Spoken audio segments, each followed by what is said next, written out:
Hi everyone. We're going to create a simple audio project from three files. Two files are going to be voice files, and one of the files is going to be a music file. And I'm going to show you how you can use sounds to create a story without any narration. Now, this week you're also going to be creating and writing an essay that you're going to read, and you can add some sound effects and music to it to make it a little bit more of an audio story. But there are going to be times that you want to use audio.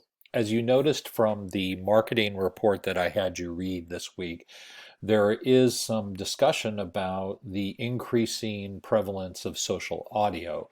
Podcasts are also growing in popularity. So it's good to know how to put together some sound stories for various uses. You may need to use them in some form. And sound is probably one of the most important parts of video. And you wouldn't think that. You would think, oh, it's all about the images. Yes, it's about the images. But if the sound isn't good and you haven't thought through how your sound is working with those images, your videos won't be quite as effective. Okay. So let's dig in. So the first thing that I do anytime I'm doing an audio project, or really any multimedia project, is I create a little workspace on my desktop that's a folder. So I'm calling this one just audio project, and that's where I'm going to save all of the files that we're working with for this project. So now I have my file created. Now what I have to do is get the files from Moodle, which is where we've saved them. So if I click on the countdown file, that's the first of the file. Now this is a WAV file. Now there's, just like with photographs that we talked about, there are uncompressed files, which are the really large, high quality files, and then there are the compressed, lower quality files. So anything, a WAV file is an uncompressed sound file.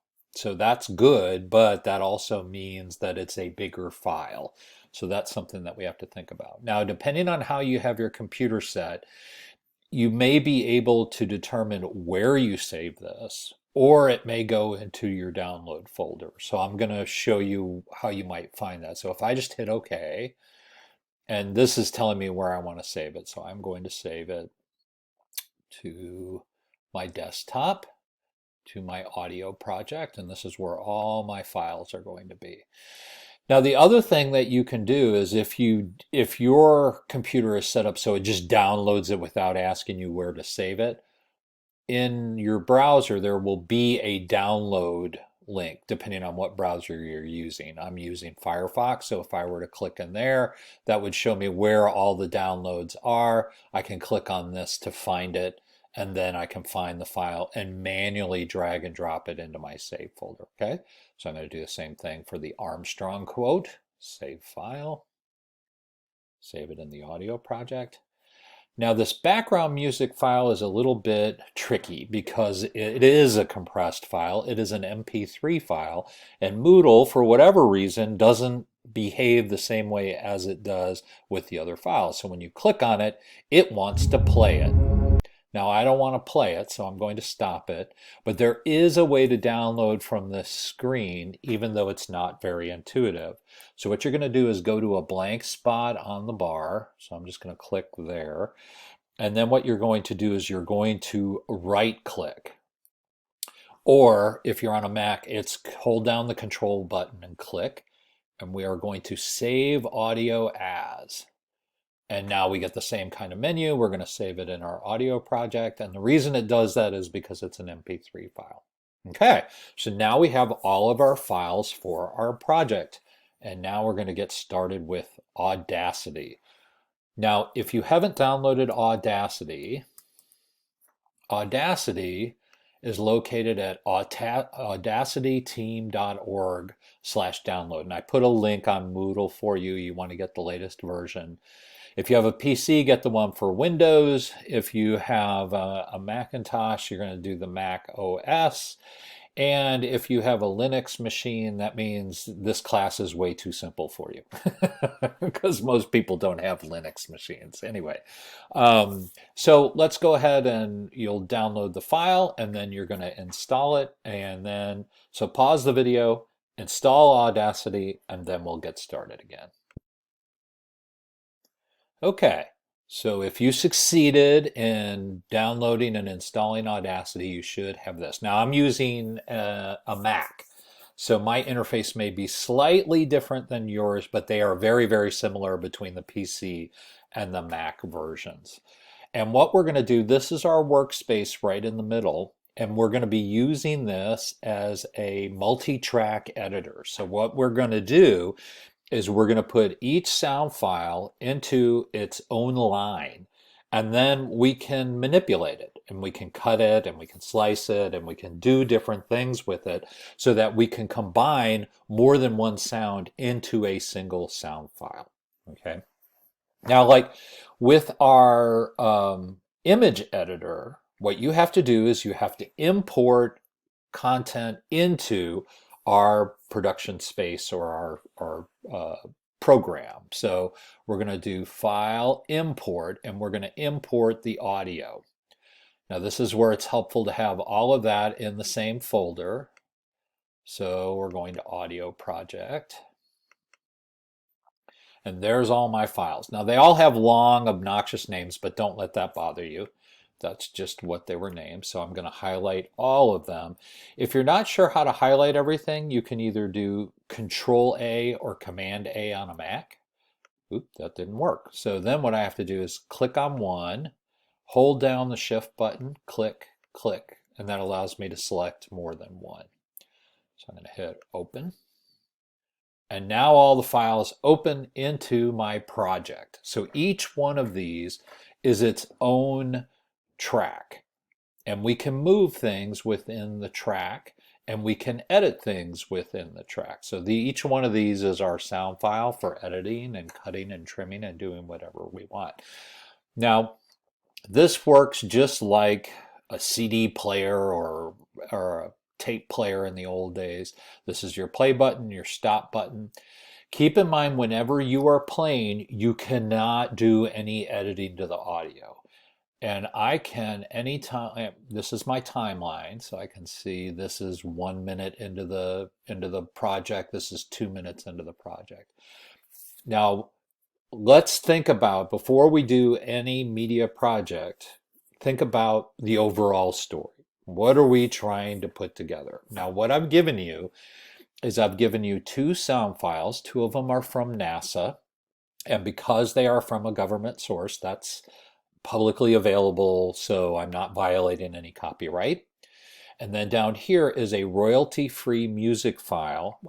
We as a department subscribe to a music site, and we can get free music that we can use in any project. So that's what we've done here. So I have this music file, and then I have sound files from the moon landing. So I have the actual audio from the launch, I have the actual audio from when Neil Armstrong landed on the moon, and then I have this sound file that's very dramatic and cinematic and will be good for helping us tell our audio story. Okay. Now, by default, Audacity has loaded them all in together. So if I play this, it's going to sound like a big old mess, partly because all of these are going to play together. Okay. Now, before I start manipulating these and doing things with the different files, I can look over here to each of the controls. Each track has its own control. The top one is the volume. So if I want to make the overall track louder or softer, if the gain goes down, it's softer. If the gain is larger, it goes higher. You want to be careful going too much above 0 because you can start to lead to distortion. Okay. Now the LR is where it is in the stereo spectrum. So I can put it on the left side of my headphones or the right side of the headphones. For this project, we aren't going to need to mess with that at all. You will also notice that the first 2 tracks have just one sound waveform. The one down here has 2. And the reason is this is a stereo track. These are mono tracks. For voice, you don't need stereo for the most part. You can get by with mono, and it will actually, in most cases, sound better because we are used to hearing voices in the center of the track, and mono puts voices in the center of the track. So that's something to keep in mind. Okay. So as a very basic story, if I just want to hear the music, okay, so what I can do is I can solo this track and it grays out these two. So this is the only thing I will hear when I hit play. Okay. And I can do the other thing instead of soloing, I can mute. So I can say, okay, I only want this track and this track, but not this one. I can mute that one. Okay. So that gives me some flexibility of things I might want to do. And then as I look around, up here is my little tool set. So I can select parts of the thing. I can add a sound envelope to each sound file to adjust the volume throughout the track rather than just overall. So I may want to make this quieter at one point and louder at another point. And we're going to do that on the music file. Okay. And then I can zoom in wherever appropriately if I want to do some fine editing on the audio clip. Now, the other thing we're going to want to be able to do is to move audio clips. And the way that I do it is as you're mousing over, when I mouse over the top of it, that gives me a little hand that allows me to move the clip. So I can move it wherever I want to. And there is a little bit of what's known as a snap function. So say I want this clip immediately after this one. When I'm scrolling this, it will go boop into place. And that's how I know that it doesn't make that sound. But it allows you to connect those and find the right spot if that's what you're looking for. Okay, now the other thing you may want to do is cut a file into two files. So this is a long 2.5 minute music file. I may want to use just a portion of it. So what I can do is with the selection tool, I can highlight things in a particular part of a sound file, or I can highlight a different part. And when I right click or control click on a Mac, it gives me a menu and I can split the clip. And now I've got two files there. So that's one way that you can work with your audio and set this. So I'm going to go back to soloing this because I just want you to hear a little bit of this.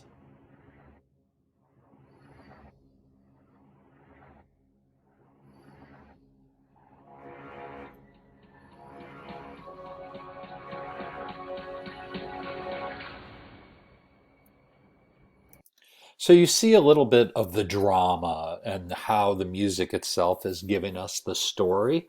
So what we are going to do is build our audio story around the music, and we will use the clips to help provide the narrative of what we're supposed to be imagining. Okay. Now remember, we can't do any editing while this is playing. And I can't, if I just, I, I can highlight different parts in the timeline. So if I wanted to start at the 1 minute mark, make sure you're going up here. The space bar will also pause it. So one of the things you want to do is make sure that you've completely stopped it and not just paused it, because if you paused it, you're not going to be able to do anything like cut a file or use any of the tools. You have to be completely stopped for it to be able to do anything. One last thing I will show you on Audacity, and then I'll end this video, and then the second video will be focused on putting together this project, is record. The record function allows you to hook up a microphone to your computer and actually record it into Audacity. I'm going to give you a little bit of a caution. Depending on how fast your processor is, I have found that Audacity can be a little glitchy when it records. This is one reason why I might lead you to something that is more of a paid product like Adobe Audition. Yes, you have to pay for it. Yes, it's part of Creative Cloud, but I've had much better luck recording in that or using other software than using Audacity to record. So just be aware of that. You can try and experiment. It may work really well on your computer and you may have more luck than I have. I just have been burned by it a couple of times. Okay. So to recap, these are tracks. We can adjust things on the individual track here. We can move clips when we are using the selection tool, and it becomes the little hand. And if I want to highlight parts of a track, I can highlight them. And what you can do in this is you can actually delete or do functions on the part of the audio that you have highlighted. And again, I'll talk about this more in the other video. All we are doing for this very simple project is just trying to put 3 sound clips together, import them into Audacity, and then once we've finished it, we are going to export it out of Audacity as an MP3 file. So play around with some of the tools: the selection tool, the zoom tool, and then actually try just moving the clips back and forth. See if you can do that. And experiment with mute and solo. Okay, and then start. The second video will be the actual editing of the files to put together the project for this week.